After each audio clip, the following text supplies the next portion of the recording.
What's up guys, today I want to do something a bit different for this channel. I want to do a big breakdown of all of Chapter 0 for Zenless Zone 0, so we're going to go through it a lot. This is going to be very detailed. I'm going to go over things that I like, I'm going to go over things that I don't like. This is going to be a long one, so if you want, grab some popcorn and get ready, because I am going to break down every scene bit by bit. And by the end, hopefully I can give you a good conclusion on what I think of this arc, and how good I think it's written, how good the characterization is, how good the world building is, give you guys a decent idea. And then going forward, if I continue to do the other arcs, we can compare them and see which one is really the best out of what we have been given so far. Anyway, this is the last you'll see of my face for this video. The rest of it will just be the story on screen for reference, as well as my commentary over it. So, without further ado, let's get into it. At the beginning of Chapter 0, we quickly establish that the tone is going to be pretty goofy. The hares are running away, they're sliding down the railings, the animations are bouncy, and our characters end up hiding behind a Bang-Boo who has just taken a dump. A man on the TV screen then immediately starts cursing and shows the audience that this is for a bit of a more mature audience than some of the other Hoyo titles. Thankfully, this is the only time where spamming curse words is played for a joke. For the rest of the story, they're just sprinkled into dialogue much more naturally. The reporter on the TV foreshadows that PubSec, public security, is on the way, which sets up what is going to happen later. What's happening here is the Cunning Hares stole something off of the Red Fang gang, and apparently caused so much commotion in the theft and the preceding chase that PubSec has gotten involved. After being chased through the city and into a building, the Hares have finally been cornered. In response, Billy shoots the glass with the intention of breaking out, but it's bulletproof glass and it bounces right off, hits a wire, and knocks him out with a TV that was hanging above. This is super goofy, and in line with what we can expect from Billy going forward. However, it is also incredibly lucky. The plot relies on this luck to put Billy in the right place, not have him be noticed, and for one of Silver's men to happen to have a flashbang. This is very lucky, and not particularly strong writing. Anyway, Silver comes in bawling his eyes out. I'm glad this character is not a mainstay. In fact, I think this gimmick might have turned some people off the story. It's kind of silly, which fits the tone, but it's so over the top that Silver might have just been better as the typical mob boss type. We are told that the strongbox that the Cunning Hares stole came from the Institute. This might be important in the distant future, but at the moment, it is not too relevant. We also get some insight into Nicole's morality, being the leader of the Cunning Hares. She seems to think that this job is morally justified because they stole from a thief. They took it from the Red Fang gang, who took it from someone else, so therefore they are in the right for doing this job. Nicole identifies the flashbang as a way to call in public security and get out of this situation. Ambi then identifies the exact model of the grenade that she points out, showing that she has an intimate knowledge of weaponry. Either she really knows her stuff, or this may be hinting at some sort of past in the military. Hard to say at the moment. Billy wakes up from being knocked out by the TV, and activates the grenade on the hip of one of Silver's men. As I've said, this sequence of events is very convenient, and I do not particularly like it, but there is some baseline world building and characterization. We know that this strongbox is important that they've stolen. We know this group operates outside the law, and they appear to have noble or at least neutral intentions. The Red Fang gang have been a problem for the city for a while. They are violent, and this is clearly not their first offense. We don't need the story to tell us any of these things, they are all pretty much implied from this initial scene. What is also implied is a lot of characterization. Billy is goofy and a bit clumsy. He can act rashly and doesn't always think things through. Nicole is the leader of the group and does most of the speaking. She's often quite smug and pretty confident in herself. She's also a quick thinker, noticing the hiding spot behind the bamboo, and identifying that there was a flashbang that could be used as a route to safety. She also thinks quite highly of herself and has some sort of moral compass guiding her decisions. Ambi is technically knowledgeable and considerably quieter and more serious than her compatriots. This is all good stuff for setting these characters and their conflict up. The flashbang goes off and it inevitably attracts public security. They then send a missile at the building, blasting most of the people into the hollow below. Now, this confused me at first. It was weird to see a police organization send a missile at a building. It's presented almost like the reporter is responsible for it, but I don't think that's the case.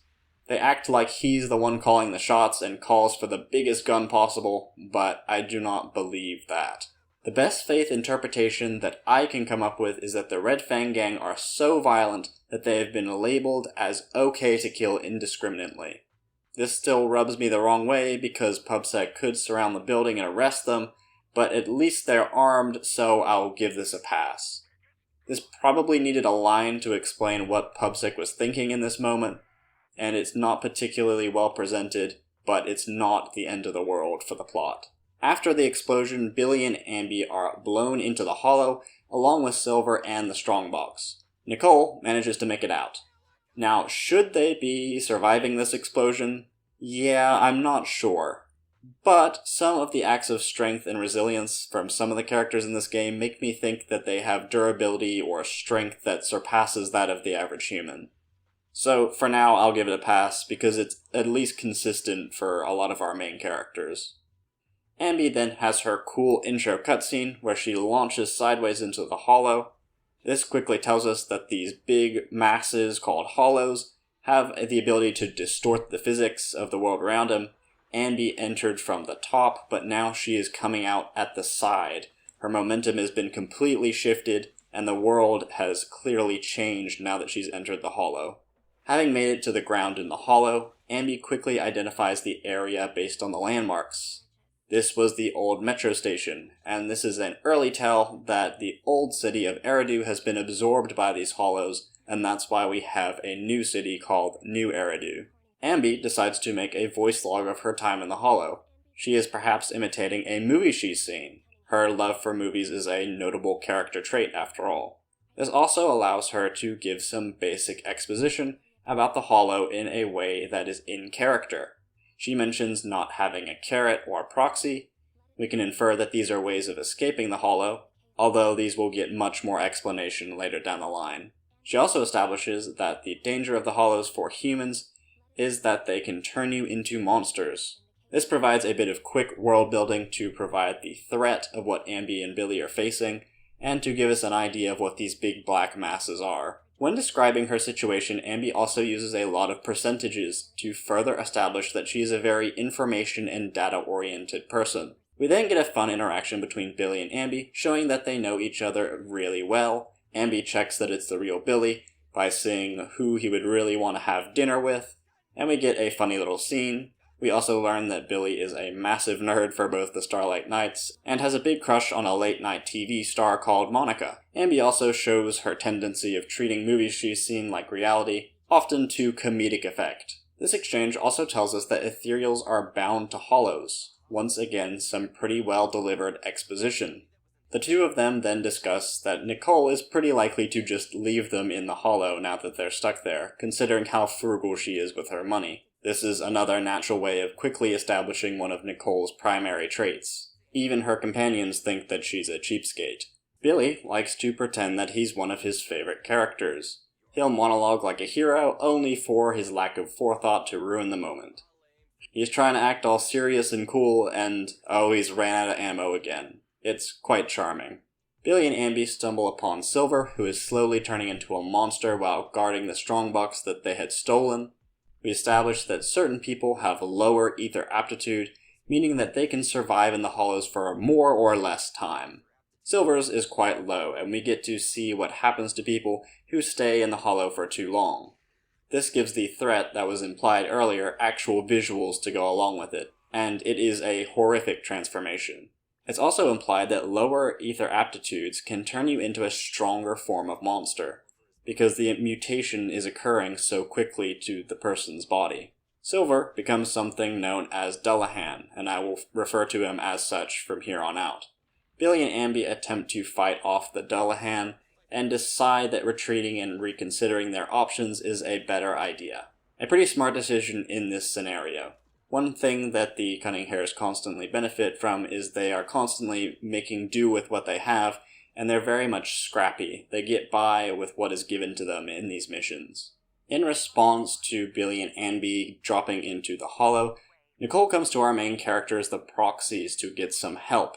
She wants to get Billy and Ambi out, and she also wants to get back her strongbox to complete her commission. Our twin Proxies are pretty dismissive of this at first. This is obviously not the first time that this has happened, but they're willing to help either way because Nicole is a regular and probably a friend. Nicole foreshadows that public security has been cracking down on Proxies recently, which will be relevant later in the chapter a couple times, and the fact that the twins are doing all of this illegally is pretty important for how they operate in future chapters as well. Proxies act as sources of information to guide people through the hollows because they are difficult to navigate given their tendency to change and warp the physics of the areas they contain. However, they operate outside the law and work primarily through commissions that require their services. We also establish that what Nicole does is not exactly legal either. She is what is known as a Hollow Raider. When bringing this up in conversation, I think this is a case of pretty lazy exposition. Wise just asks Nicole why she doesn't ask the Hollow Investigative Association for help. He knows why this is. It's because their operations are illegal, and if they talk to them, they could be turning themselves in for potential prison time. They've clearly worked together before, so I don't know why he's asking something that he already knows, just to give the audience some more information. This scene also shows us that Nicole's persona of only being in it for the money is just a mask. She cares about her companions and is willing to hire professionals to get the job done, even if the price tag is steep. To rescue Ambi and Billy, Phaethon use a remotely controlled Bangbu. It's implied that this operation is the first test of this system.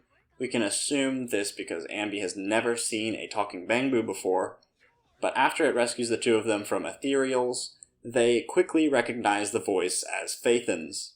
Picking the right voice line from here has Ambi thinking that we might actually give them a discount for their compliment after saving them. This gives us another characteristic that Ambi has. She tends to take words at face value. Billy then suddenly asks us about the device that allows us to sync with the Bangbu. This kind of confuses things because he seems to have known about it for a while, yet Ambi acted like she'd never seen the thing before. It's possible that he noticed it at random play and Ambi just didn't, and the Proxies have never used it before. But if it was just sitting in random play, then why did the siblings never use it on prior missions? This is not a big deal and pretty much is irrelevant to the plot, but it's a bit weird that it's not consistent. Anyway, this is explained while they are resting up to leave the Hollow. It tells us that the Proxies are technologically ahead of their legal counterparts, and also says that the job is dangerous. Billy thinks it would be safer to just join up with public security, even if the pay would be worse.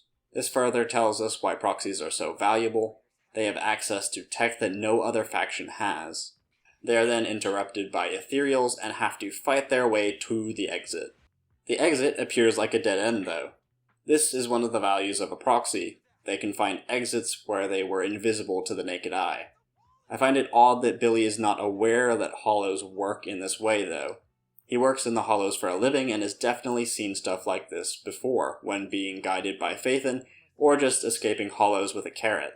Carrots being a singular exit that people in the hollow can use to escape through if there's no proxy to guide them.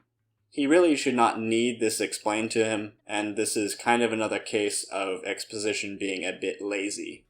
Billy's lack of knowing this also allows for a bit of levity, as they both have to plunge into a brick wall to get out of the hollow, but in the end they both escape, and Nicole is waiting for them on the other side.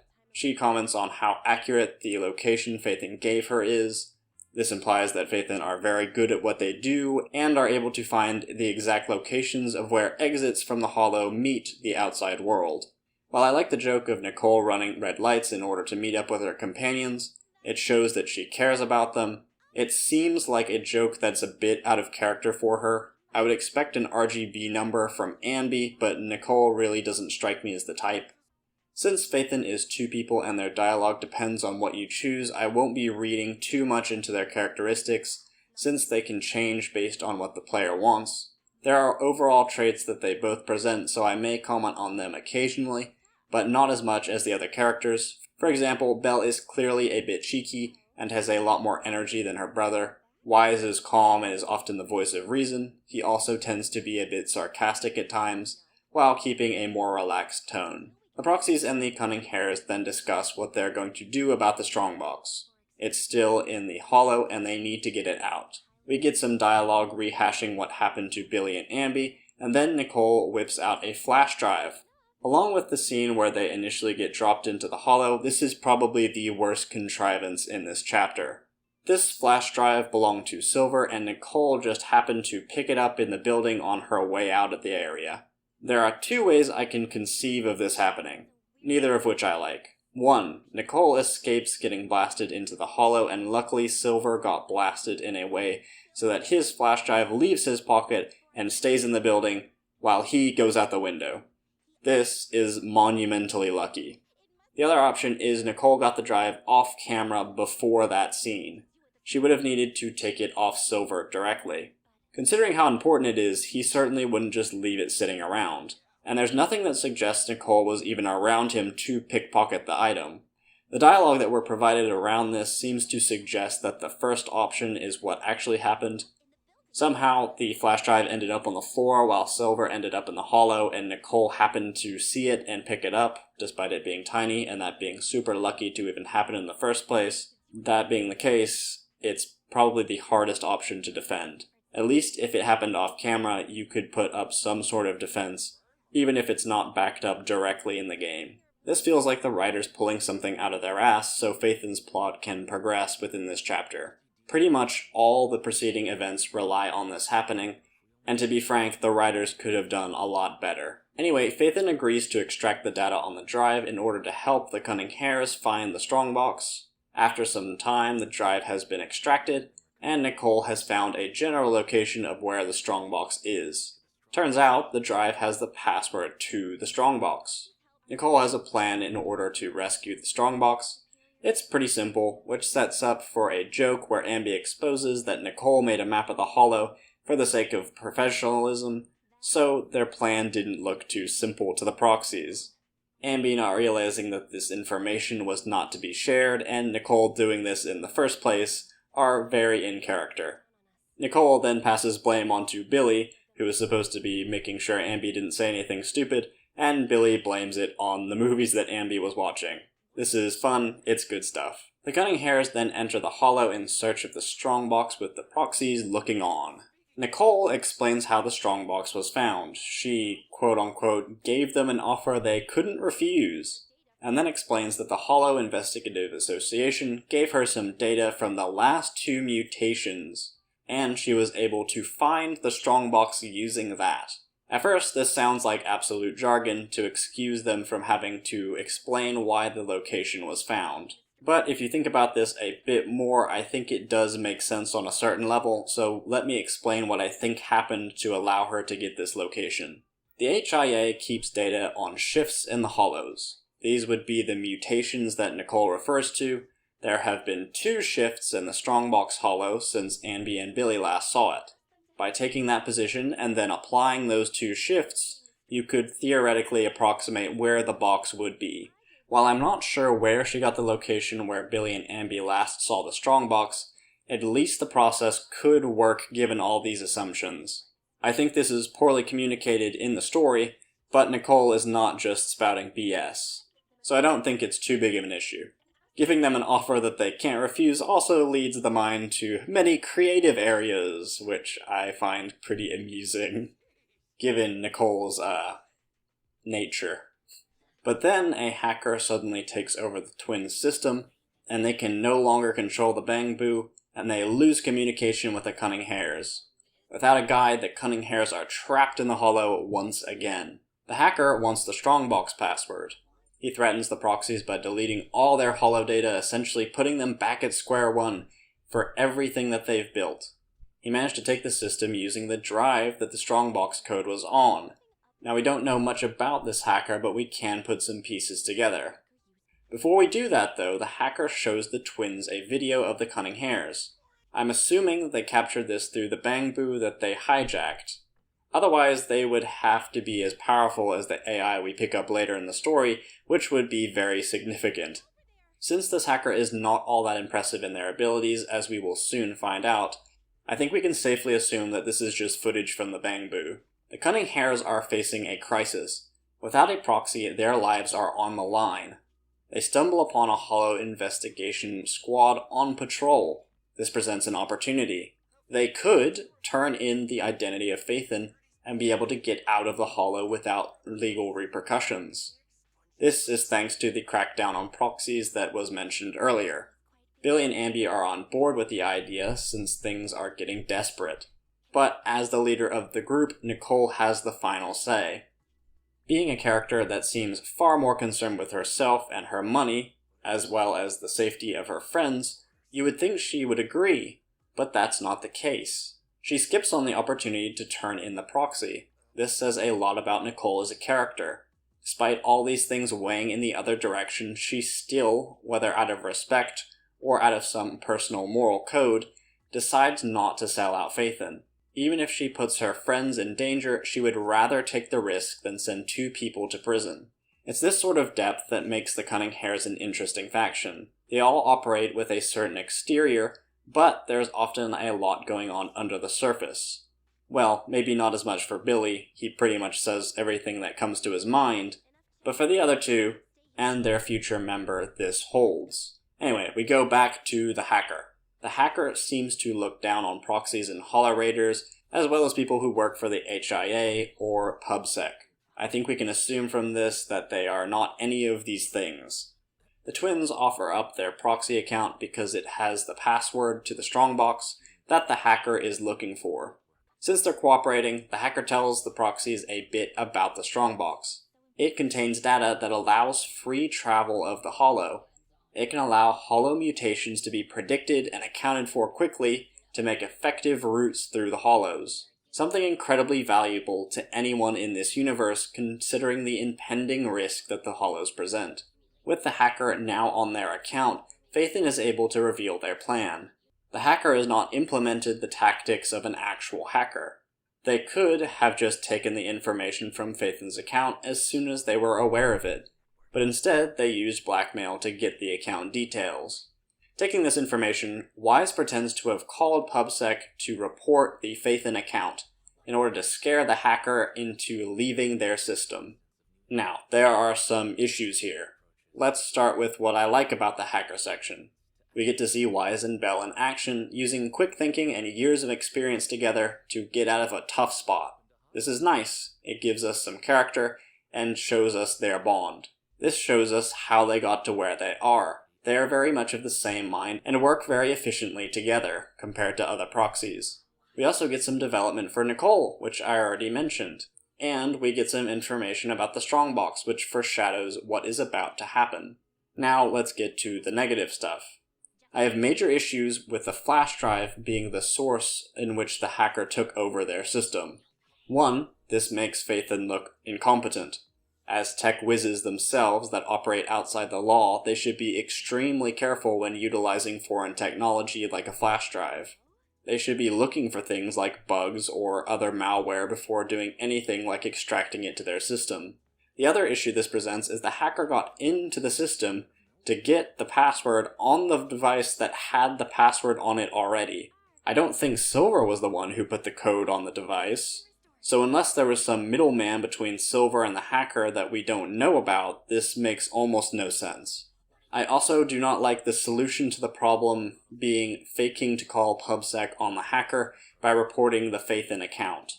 First of all, the hacker has to be stupid to fall for a bluff when they've essentially won in this situation.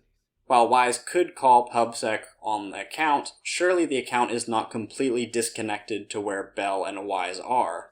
If PubSec can access the locations of Internet accounts, then would they not be able to see the hacker's location as well as random play? This seems like it would be bad for both parties.